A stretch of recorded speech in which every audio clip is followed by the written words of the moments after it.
हम्दुलका या रब्बल आलमीन वस्सलातु वस्सलामु अला सय्यिदिल अंबिया वल मुरसलीन अम्मा बअद फ़अऊज़ु बिल्लाहि मिनश शैतानिर रजीम बिस्मिल्लाहिर रहमानिर रहीम वक़दा रब्बुका अल्ला तअबुदू इल्ला इय्याहु व बिल वालिदैनि इहसाना सदक़ल्लाहुल अज़ीम व बल्लगना रसूलुहुन नबियुल करीम दुरूद व सलाम अस्सलातु वस्सलामु अलैका या सय्यिदी या रसूलल्लाह व अला आलिका व अस्हाबिका या सय्यिदी या हबीबल्लाह अस्सलातु वस्सलामु अलैका या सय्यिदी या नबियल्लाह व अला आलिका व अस्हाबिका या सय्यिदी या नूरल्लाह।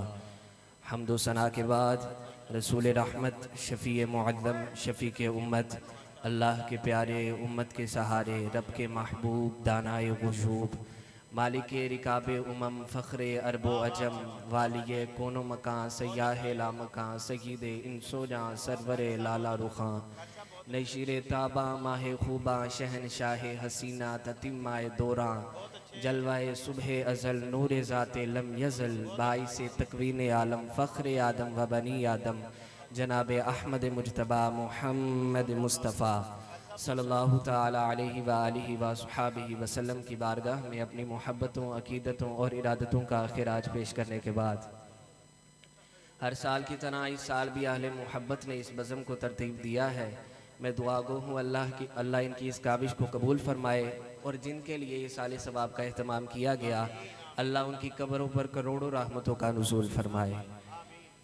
अल्लाह तबारक व तआला कुरान मजीद फुरकान हमीद में इरशाद फरमाता है वक़दा रब्बुका अल्ला तअबुदू इल्ला इय्याह और तुम्हारे रब ने फ़ैसला फरमा दिया कि इबादत सिर्फ़ उसी की जाएगी व बिल वालिदैनि इहसाना मगर ये कि वालिदैन के साथ हुस्ने सुलूक करो। इस आयत मुबारका में अल्लाह तबारक व तआला ने पहले अपने हक़ को बयान फरमाया और उसके साथ ही वालिदैन के हक़ को बयान फरमा दिया। मुफस्सिरीन कराम फरमाते हैं इंसान के वजूद का सबब हकीकी अल्लाह तबारक व तआला है और सबब ज़ाहरी इंसान है। इसीलिए पहले अल्लाह ताला ने अपने हक़ को बयान फरमाया और उसके साथ ही वालिदैन के हक़ को बयान फरमा दिया। हुज़ूर अलैहिस्सलातु वस्सलाम ने इरशाद फरमाया रिदाउल्लाह फ़ी रिदाइल वालिदैन व सख़तुल्लाह फ़ी सख़तिल वालिदैन। हुज़ूर ने फरमाया अल्लाह की रज़ा वालिदैन की रज़ा में है और अल्लाह की नाराज़गी वालिदैन की नाराज़गी में है। अगर अल्लाह राज़ी है तो बंदा समझ जाए, अगर वालिदैन राज़ी हैं तो फिर बंदा समझ जाए कि अल्लाह भी राज़ी है, और अगर वालिदैन राज़ी नहीं हैं तो फिर बंदा चाहे जितने मर्जी लंबे सजदे करता रहे रब कभी नहीं राज़ी होगा, क्योंकि हुज़ूर ने फरमाया वालिदैन की रज़ा अल्लाह की रज़ा वालिदैन की रज़ा में है और अल्लाह की नाराज़गी वालिदैन की नाराज़गी में है। अल्लाह तबारक व तआला ने वालिदैन के सीनों में जो एक मोहब्बतों का जहान आबाद कर रखा है उसको कोई भी नहीं बयान कर सकता। वालिदैन की कमी ये वो कमी है जिसे खुद अल्लाह के महबूब अलैहिस्सलातु वस्सलाम ने महसूस फरमाया। इमाम जलालुद्दीन सयूती आपने अपनी किताब अल हाविल अल फतावा में लिखा, और इमाम जलालुद्दीन सयूती किसी आम शख्सियत का नाम नहीं है। इमाम जलालुद्दीन सयूती वो हैं कि जिन्हें 70 से ज़्यादा मरतबा जागते हुए ज़हरा के बाबा का दीदार नसीब हुआ है, किसी आम शख्सियत का नाम नहीं है। आप फरमाते हैं कि एक दिन हुज़ूर अलैहिस्सलातु वस्सलाम नमाज पढ़ाने के लिए आए। नमाज पढ़ाने के लिए आए तो हुज़ूर अलैहिस्सलातु वस्सलाम को देखकर तमाम सहाबा खड़े हो गए, तहद्दे नज़र सहाबा थे खड़े हो गए। क्या था कि करीम की आंखों से आंसू झलकने लगे, टपकने लगे। हुज़ूर अलैहिस्सलातु वस्सलाम ने इरशाद फरमाया लौ अदरक्तु वालिदैया औ अहदुहुमा, हुज़ूर ने फरमाया काश आज मेरे वालिदैन जिंदा होते। बंदे ने दुखों भरा दौर देखा हो, फिर अल्लाह खुशहाली दे, बंदा फिर आरज़ू करता है कि काश आज मेरे वालिदैन जिंदा होते। मेरे दुखों भरा दौर देखा था, मेरी खुशहाली भी देखते, मेरी गुर्बत तो देखी थी, लेकिन आज काश जिंदा होते, मेरे सर पर सजी हुई इज्जत की दस्तार भी देखते। मेरे वालिदैन काश जिंदा होते, मेरे घर में मेरे आंगन में टेंशन और फिक्र तो देखी थी, लेकिन काश आज जिंदा होते तो मेरे आंगन में मोहब्बत के खिले हुए गुलाब भी देखते।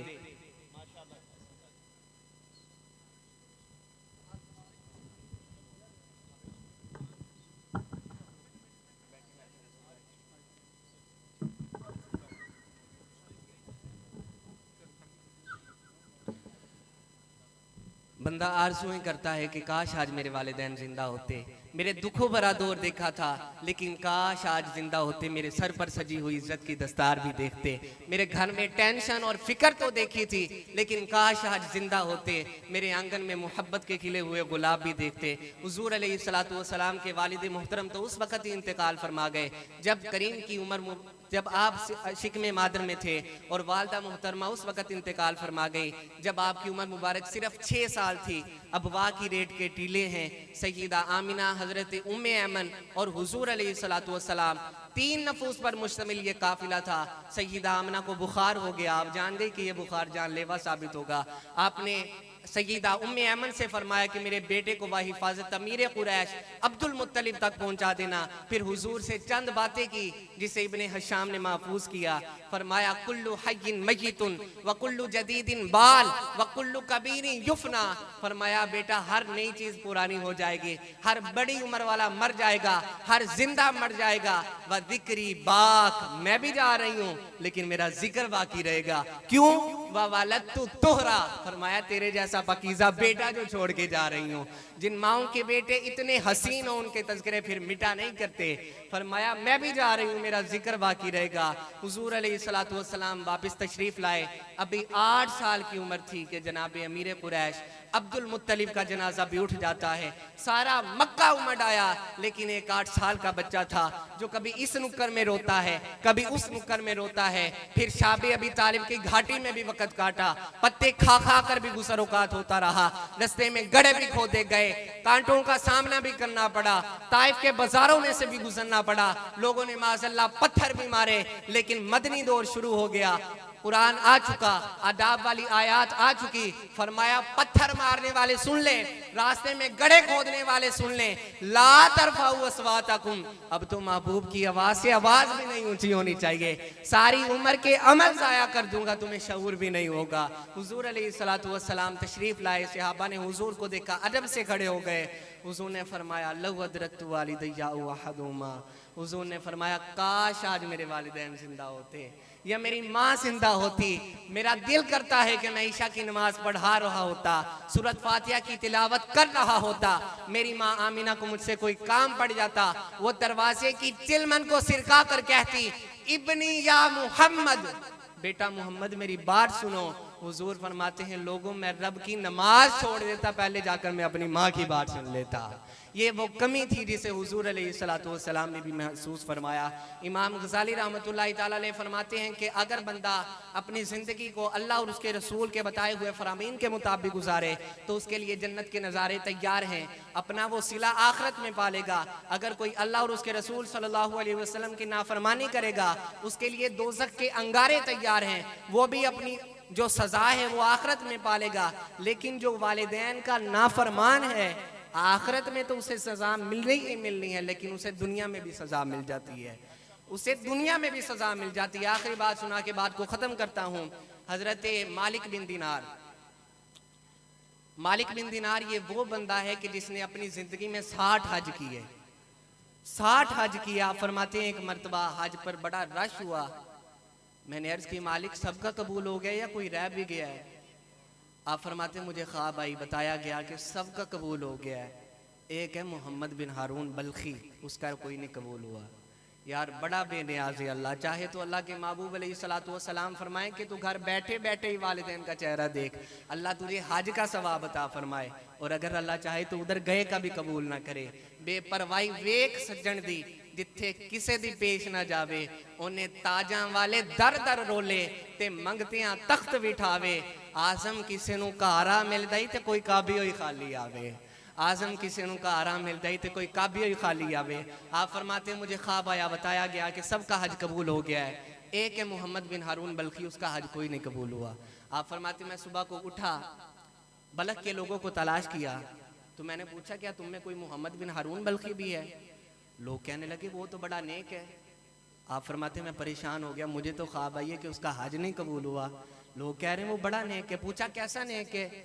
तो लोग कहने लगे 24वां तो वो हज करने आया है, रात उसकी कयाम में गुजरती है, दिन उसका रोजे में गुजरता है, वो तो बड़ा नेक है। आप फरमाने लगे अच्छा वो कहाँ मिलेगा?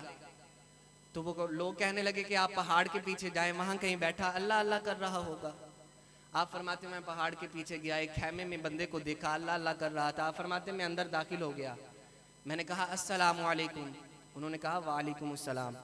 आप फरमाते मैंने कहा आप मोहम्मद बिन हारून बल्खी हैं? उन्होंने कहा जी। आप मालिक बिन दिनार हैं? आप फरमाते मेरे रोंगटे खड़े हो गए, इसको तो मेरा नाम भी पता है। आप फरमाते मैं करीब बैठ गया, उसका एक हाथ भी कटा हुआ था, चेहरे पर इबादत के निशानात भी नुमाया थे और अल्लाह वाला लग रहा था, देखने से ही पता लग रहा था। आप फरमाते मैं उसके करीब बैठ गया, बातें होते रही। तो वो कहने लगे कि आप क्यों आए मुझसे मिलने? वो कहने लगे हजरत बस आपका हाल चाल पूछना था। कहने लगे नहीं, जो काम है वो बताओ। कहने लगे हजरत आपसे मिलने आया हूँ, हाल चाल पूछना था। फरमाया नहीं, तुम्हें ख्वाब आया होगा कि मेरा हज कबूल नहीं हुआ। आप फरमाते हैं मेरे पाँव तले से जमीन निकल गई कि इसको तो ये भी पता है कि इसका हज कबूल नहीं हुआ। आप फरमाते मैं उसके करीब बैठा, उसके कंधे पर हाथ रखा, मैंने कहा यार फिर बता तेरा हज क्यों नहीं कबूल होता? तो वो कहने लगे तू ना पूछ मुझसे, तू मुझसे नफरत करेगा। कहने लगे नहीं बता तो सही। उसने जब इसरार किया तो आप कहने लगे कि ये सब माँ की नाफरमानी का सिला है। पूछा माँ का नाफरमान क्या हुआ? तो कहने लगे जब मैं जवान था अल्लाह ने मुझे बड़ी दौलत अता फरमाई थी, मैं अल्लाह के दिए हुए माल को गलत रास्ते में इस्तेमाल करने लगा। कहते हैं कि रमज़ान का महीना था, मैं घर आया, माँ तंदूर में रोटियां लगा रही थी, मैंने कहा अम्मा रोटी दे। तो माँ कहने लगी शर्म कर, खुद रोज़ा रखा नहीं है, जिन्होंने रखा है उनका भी नहीं हया करता। आप कहते हैं कि मुझे गुस्सा आया और मैंने माँ को उठकर थप्पड़ मार दिया, माँ जलते हुए तंदूर में गिर गई। आप फरमाते हैं सारी रात मैं चीखे सुनता रहा लेकिन नशा किया हुआ था, उठ ना पाया। लोगों ने मुझे पकड़ा, कमरे में बंद कर दिया, सारी रात शोरो गुल सुनता रहा लेकिन उठ ना पाया। आप फरमाते हैं कि सुबह आंख उस वक्त खुली जब बीवी अपने कपड़े निकाल रही थी। तो पूछा किधर जा रही हो? कहने लगी मैं मैके जा रही हूँ, मैं माँ के कातिल के साथ नहीं रह सकती। कहा माँ कत्ल हो गई? कहा 9 महीने तुझे पेट में रखने वाली, अपनी छाती का दूध तेरे सीने में तेरे हलक में उतार कर तुझे जिंदा रखने वाली कल तेरे ही हाथों कत्ल हो गई। कहा मुझे बताया क्यों नहीं? कहा जाते वक्त वसीयत कर गई थी, बदबख्त मेरी मैयत के पास भी ना आए। आपको फिर एहसास हुआ, आप उठे, जिस हाथ से माँ को थप्पड़ मारा था, कुल्हाड़ा लिया, वो हाथ ही काट डाला, सारी जायदाद अल्लाह की बारगाह में खिरात कर दिया। आप कहते हैं कि 24 साल हो गए मैं करीम के दर पे आता हूँ, तवाफ करता हूँ, सफ़ा मरवा की सही करता हूँ, हजरे अस्वद को बोसा देता हूँ, लेकिन जो ही तवाफ़े विदा करने आता हूँ कोई ना कोई अल्लाह का बंदा आता है और कह जाता है जा भाग जा, तेरा कोई नहीं कबूल हुआ।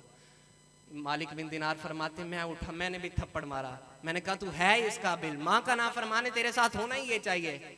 मालिक बिन दिनार आए, रात को सोए, आंखें तो सो गई लेकिन मुकद्दर जाग उठे, ख्वाब में हुजूर तशरीफ ले आए। हुजूर ने फरमाया मालिक तू मेरे गुलाम को रब की रहमत से क्यों ना उम्मीद कर रहा है, तू क्यों उसे मायूस कर रहा है?